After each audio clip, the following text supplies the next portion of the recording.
A person's dream visions make up a greater portion of one's life and are very important and should be continuously looked at. The Indians were great observer of their dreams, and they would judge a person by the dreams that one had. When I was an Indian in past lives, our dream visions always meant so much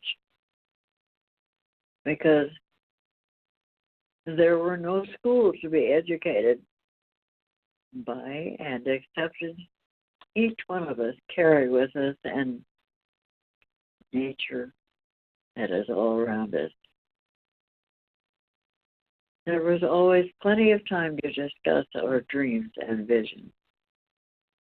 Rebazar and the other real guides with me in the past while I was being trained for what I'm doing now. In one book, from then to now, I tell the experiences I had before this life. Paul did the same with a book he wrote where he was a scout. The early days of this nation were a lot simpler and more natural. During my past life, Rebazar showed me some of the future I am in now, when I really didn't understand then, because I have no comparison. A lot was being said there.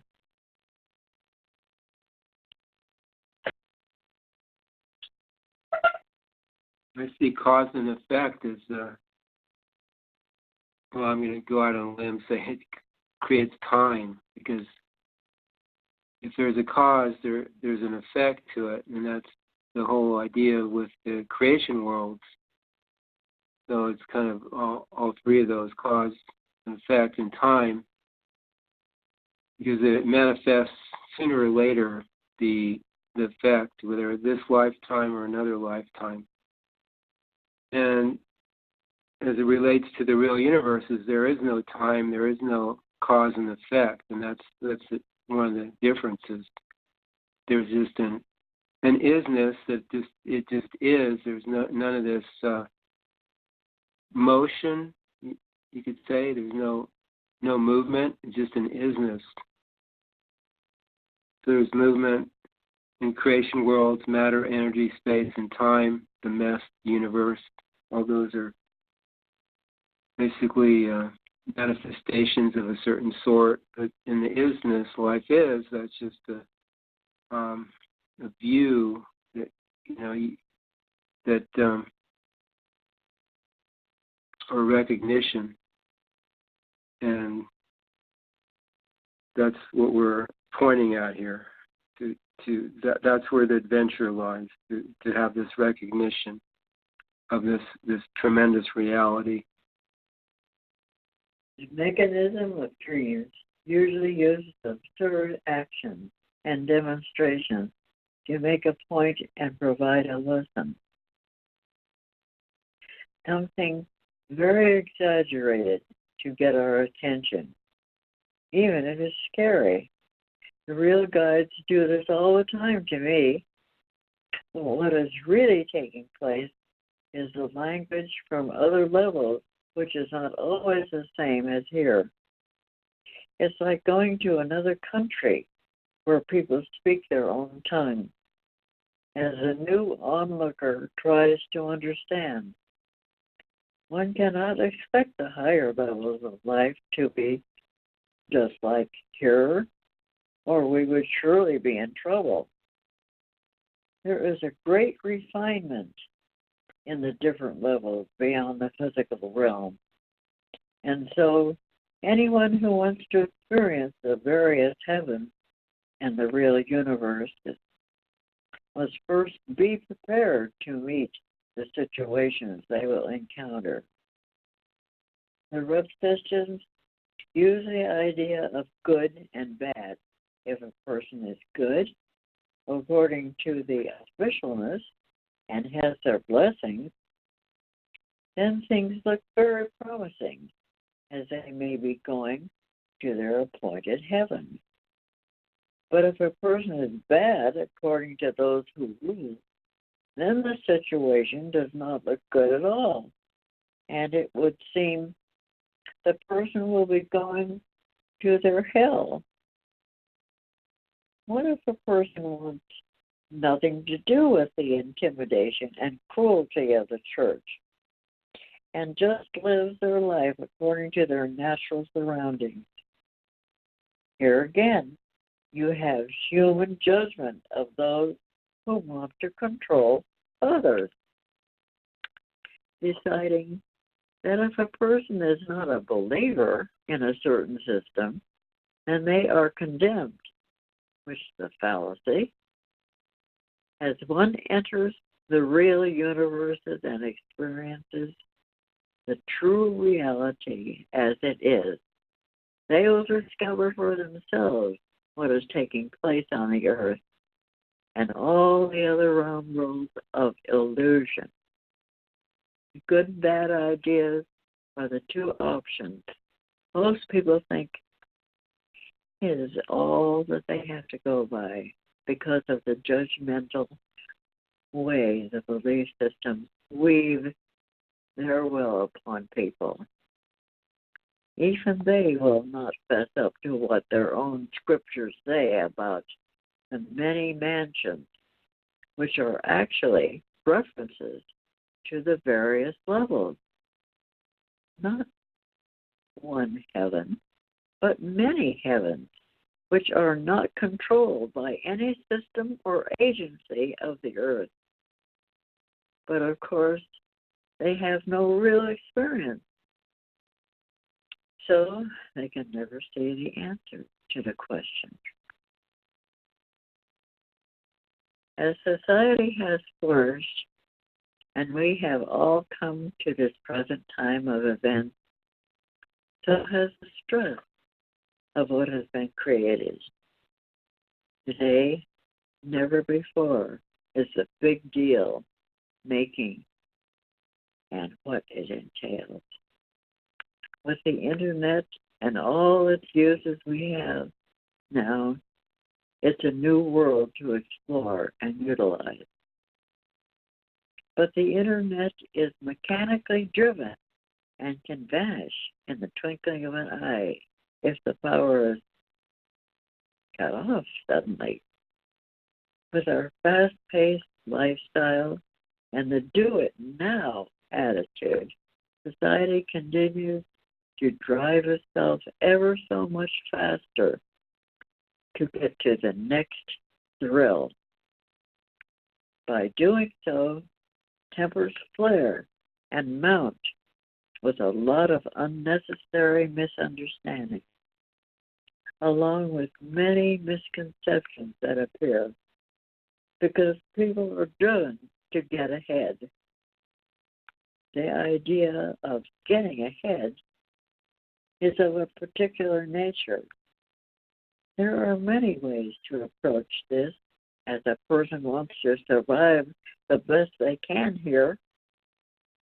And the getting ahead means something as an example for the place a person is working at. Many times this is where the person is actually part of the takeover. This is why many government agencies do to their hired people. They drive them with the ideas of loyalty and patriotism to the supposed cause of protecting the country that they're in, when in fact a person becomes part of the hidden agenda of those in control.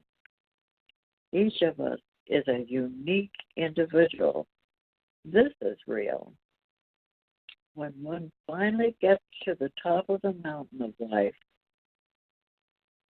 they can now see what has been going on all along, while a part of themselves, the indoctrinated mind and emotions, was caught up with all that has been created to look justifiable and reasonable. This is why reason, and logic have no place in real life, because these created ideas only seem to work with all the phenomena that has been put into place, but only for a short span.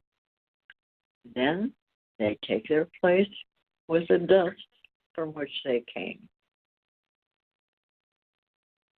We are sure duped, I'll tell you. We have to be aware of what's going on in our world.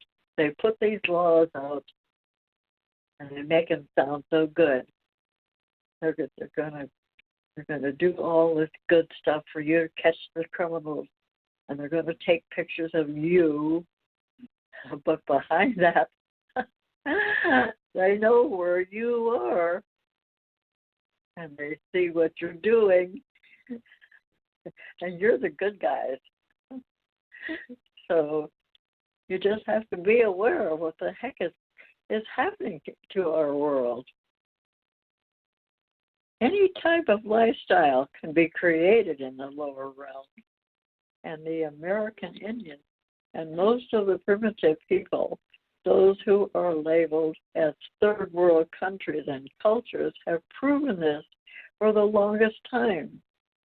Here is where the idea of others being of a savage nature becomes a huge prejudice, as the American Indians have experienced in this country, and later on the African Americans. The world controllers have purposely driven a distorted psychological prejudice into the emotional and subconscious bodies of the masses. As this then becomes a part of getting others to cooperate with their takeovers. Each one of us can decide whatever we want to and change our way of thinking. And the interpretation of what we have been conditioned with. But for many, this then becomes scary and unacceptable to others. This is the same situation the real guides have to contend with all the time, as they provide something wonderful. Yet when a person is so lodged into their social behavior, they're afraid to explore beyond the boundaries they have always accepted and set for themselves. I constantly get emails from people who are so locked into their literal sense that they can only quote what someone has written, even without them having any real experiences of their own. Written and spoken words are merely a reference to something, not always a true fact. So that brings us to 9 o'clock. We can certainly end this. Do you have any final words or ideas on this? Well, you read this. Go ahead, Tim. Oh, I was just going to say how important these words are that Dwayne has put out in books and on the Skype group get-togethers and on this new technology, because this stuff that we're reading and trying to understand, or it seems like even these lords of karma and everything in these psych realms is just control of everything that everybody does. It seems like we've been so influenced by the ones that have the power, the strength, or the ability to influence our minds, how we think about life. It's just pretty amazing, the whole experience.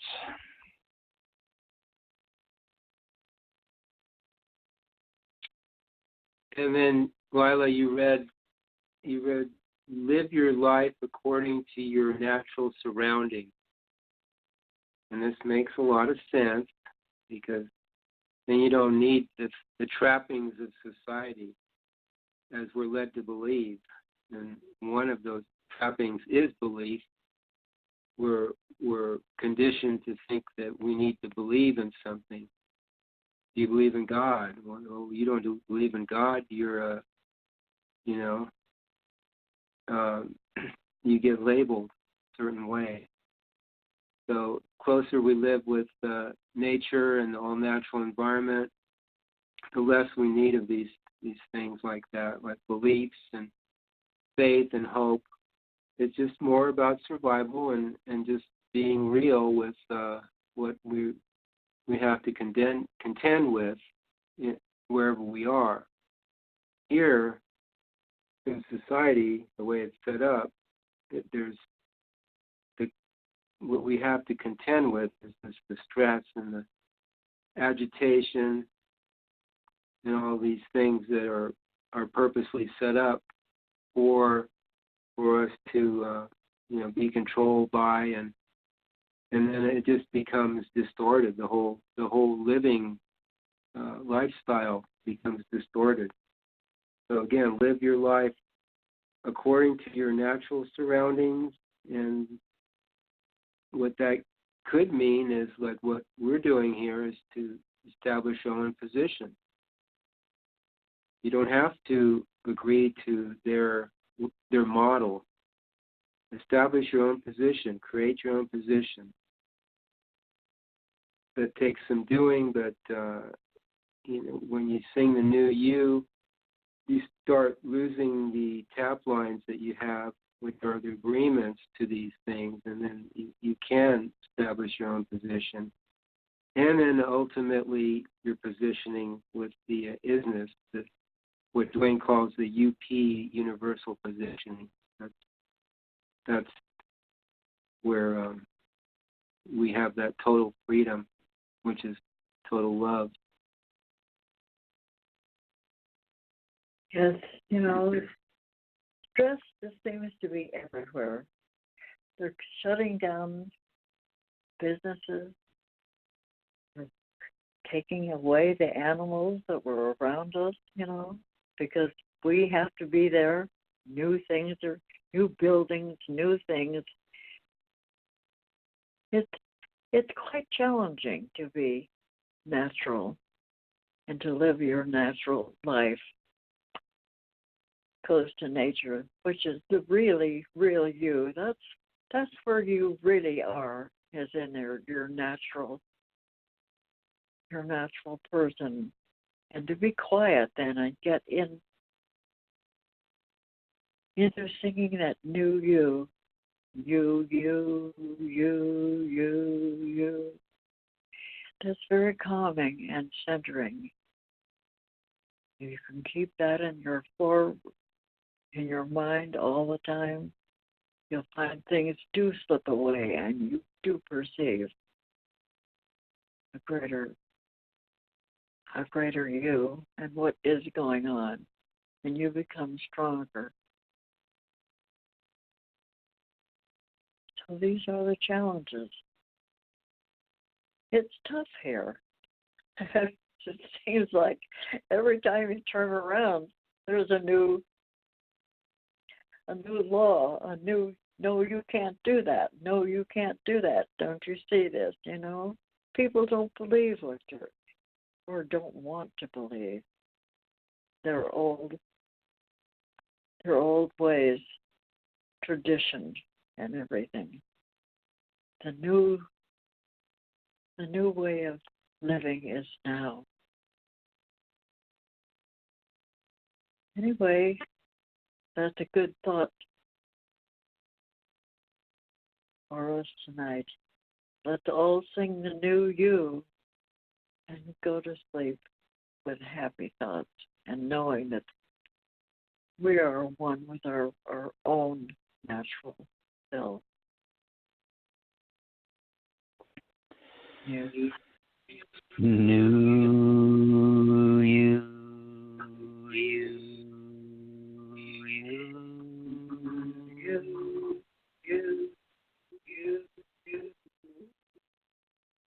Thank you, everyone, and have. Yep, thanks. Lila and Val. We'll see you. Good night. Good night. Happy Good dreams. night. Good night. Happy dreams.